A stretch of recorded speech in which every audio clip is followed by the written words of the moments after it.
Hello and welcome to the recap, Champions League edition. We're in the round of 16, and it's back, baby! The Champions League champion! You know how it is. Oh, how I've missed you. And it started with a bang. PSG versus Barcelona. The game actually started pretty cautious. Both sides were pretty conservative. Neither side wanted to overextend, but Barcelona found the breakthrough with pretty much a ball over the top. De Jong, he got caught. Bit of a suspect penalty. Kind of looked like he tripped over his leg, but you could argue that the defender initiated the contact, which led to him tripping over his leg. So, I mean, if you ask me, gun to my head, it's probably a penalty, even though it's very, very soft. But Barcelona, they got it, and Messi just smashed it in top corner. So Barcelona took the lead, 1-0, sounding good for Barcelona. No, bad. It was bad. It was really, really bad. PSG, as soon as they conceded, the levels just went up and they were the better side throughout. They equalized through Mbappe. The defending was just terrible. Barcelona, their center backs were just ball watching, and Mbappe just hit it top corner with his left foot. It was a great finish. That was just a trend that continued throughout the whole game. Barcelona couldn't defend, and PSG got through them way too easily. It was embarrassing to watch. Piqué was elite once upon a time. Now he looks past it. Longley has been atrocious. Mbappe had Serginho Dest on toast. It wasn't even close. And whenever PSG attacked, they didn't know what to do. And keep in mind, all of this is without Neymar, who's their best player, and Di Maria. So it's like, what are they going to do when they come back? At times, though, Barcelona looked pretty decent on the counterattack. Messi tried some things. Griezmann came close. But there was always going to be one winner. The second goal is beautiful. It's all about the over-the-top ball from Paredes. Played a long pass out wide to Florenzi. Florenzi cuts it back, and again the defending is terrible. Piqué should get rid, or Longley, or someone, but somehow the ball finds its way through the entire Barcelona defense and makes its way to Mbappe, who has pretty much a simple tap in to score from. Right place, right time, but he shouldn't have had that chance. The defending again, embarrassing. And then Moise Kean, the Everton loanee, scores the third against Barcelona from a Paredes set piece. So Paredes had a really good game. And PSG don't have a buy option for Moise Kean. So they're going to have to try and sign him off Everton, which I do expect them to. He will not stay at Everton. It didn't work out. And he looks like a good fit for PSG, but they will have to pay a lot of money because there was no buy option. So it's going to be interesting to see how that develops in the summer. Barcelona, once they went 3-1 down, they realized that they'd have to get something back from the game. So they started to overcommit. PSG became more conservative, more pragmatic in their approach, and they hit them on the counter, and Mbappe got a hat trick. Wonderful counterattack. Draxler plays the ball at just the right moment, and Mbappe just finesses it first time into the top right corner. Keeper had no chance. That's a cultured finish. Mbappe had an incredible game, a hat trick against Barcelona as your first Champions League hat trick. That is generational. And when we talk about Mbappe in the future, when we talk about his career, this is going to be one of the defining moments we look back on. When he scored a hat trick at the Nou Camp. Incredible. Personally, I think we're witnessing history here, but that's neither here nor there. Pochettino's PSG, though, doing the business against Barcelona. You have to give Pochettino some credit there. He did well without two of his key players to beat Barcelona 4-1 in their backyard. Very, very impressive. Are PSG good enough to go all the way? It's hard to judge because, yes, PSG were really good and they will become much better with Neymar and Di Maria. Barcelona were really bad, and I don't think we can escape from the fact that that Barcelona side was really, really poor. Messi wasn't at his best, but the real problem is the defense. The defense, they just don't know how to defend. Midfield wasn't great. They weren't really creating the best chances as well as the attack. It wasn't the best day for either of them, but the defense was atrocious. Ronald Koeman, is he good enough as a manager? I don't think so. We all saw him fail at Everton. Are we just going to forget that because he did kind of good at the Netherlands? I don't rate Ronald Koeman. I don't know who thought it was a good idea to sign him as Barcelona manager. I never thought it was going to work out. I don't think it's going to work out for Ronald Koeman. And I think as soon as a new president comes in, he's probably going to get sacked. Barcelona are in need of a rebuild. They are in trouble. And if we're being frank, Messi's going to leave at the end of the season, probably, most likely. I think he probably should leave because this is not the kind of club where you want to spend the rest of your career, especially considering the direction they're going in. PSG, though, sky's the limit. Who knows? They could go very far in this competition. Meanwhile, Leipzig were playing Liverpool in, I think, Budapest?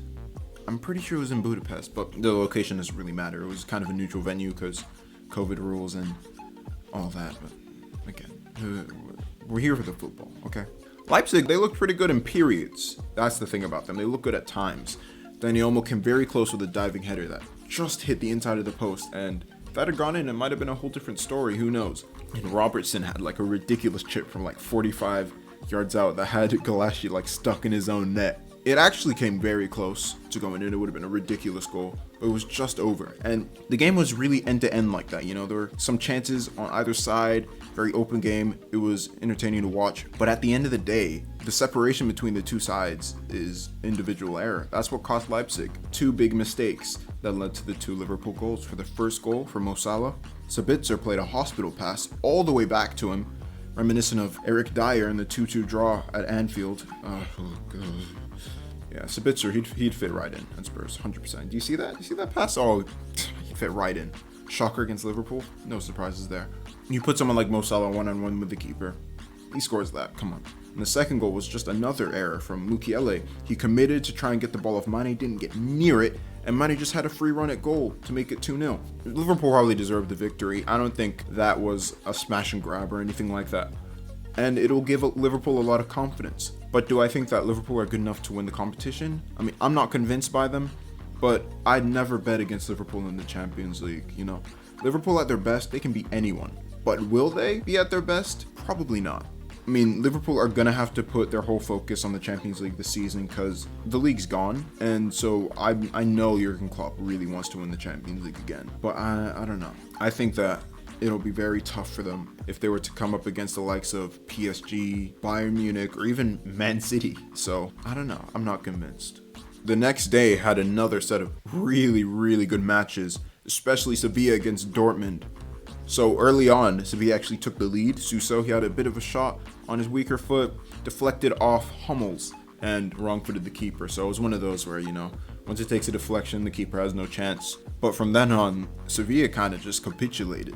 Dortmund scored 3 right after that. The first one was an equalizer from Mahmoud Dahoud. It was great hold-up play from Holland. He was just dancing through the defenders, played through Dahoud, and he scored a belter from the edge of the box, you know, just outside of the box, a bit outside of the D, and then he just pops it like top right corner. Great goal. I was surprised he even started the game, but I mean, if you're going to do that, I'll sit down. Then Holland scored the second goal to put Dortmund in the lead. Keep in mind, Dortmund are away from home. And Holland's goal just shows the desire that he has. He wants to score goals so badly. And he made sure that he'd get there first. And I was really impressed by that goal, you know. I love Holland, man. I think he's just so good. I think he's the best young prospect in world football. I've never seen anything like him at such a young age. He's incredible. And the thing that really impresses me more than anything is his positioning, because he's always in the right place to get the ball and have a shot. That's what you can tell, that's always on his mind. How do I get into the best position to score goals? Like, if you look at one of the chances he had, where what he does, right, is like he always peels off left, right? For the most part, you know, that's his trademark position. He peels off a bit left, and then the player plays a reverse pass out left to him and he finishes. That's how he usually scores his goals. And you could see that from one of the chances he had where he hit the ball with so much power and Bono was able to save. The finishing wasn't really there, but you can tell he's always trying to like weasel his way into goal scoring positions, and it was shown by the second goal that he scored. There was a counterattack. Dortmund pressed Sevilla. They were able to dispossess Alejandro Gomez, and Royce was through. It was a 3-on-2 basically, and Holland went left, then he went right, found the space. Royce could play it to him, finished it first time. The composure, incredible. At halftime, it was 3-1 Dortmund. And at halftime, it was 3-1 Dortmund, and Dortmund were playing away from home. So they were pretty content, and they decided to pretty much, you know, sit back second half, try and play them on the counter. And it didn't really play well to their strengths, because Sevilla were able to get one back late on. De Jong came off the bench, and he was able to get a little tap in from a set piece. And it made the final score 2-3 Sevilla, so it's made the game interesting. Second leg is going to be a very interesting watch because Sevilla will have to score 2, at least, in order to progress. Will they? I don't know. Something I'm not really convinced about when I watch Sevilla is their ability to score goals. They're not really a team that scores that many goals. So, will they be able to do it? Anything's possible. It's the Champions League, but I wouldn't count on it. Then the last game was Porto against Juventus. This one was a bit of a shock. Right at the beginning of the game, Juventus were trying to play out from the back, and they just had a nightmare. Bentancur played the ball right into the path of a Porto player, and Taremi just slid in, got to the ball before Szczesny, and made it 1-0 Porto in the first minute. It was the worst start you could think of. And then, just like they conceded in the beginning of the first half, they conceded in the beginning of the second half. The defending was pedestrian. It was like watching statues. Porto just played right through them, and Marega had enough time to take a touch and just finish. In the first 19 seconds of the second half, it was bizarre. The defending was very, very strange. Chiesa was able to get Juventus the crucial away goal late on. Pretty good. Saifu finish into the bottom right corner. It was a good goal. But you have to question, is this Juventus team good enough? I mean, Juventus have home advantage, so all they really need to do is just win pretty convincingly at their place. A 1-0 would be enough for them to progress. So I think they will progress into the quarterfinals, but the way they've been playing, I'd be surprised to see them get to the semis. They've been really, really poor. You could argue that they should have had a penalty late on. Ronaldo was brought down. I kind of feel like he was on his way down though, so I'm not really sure.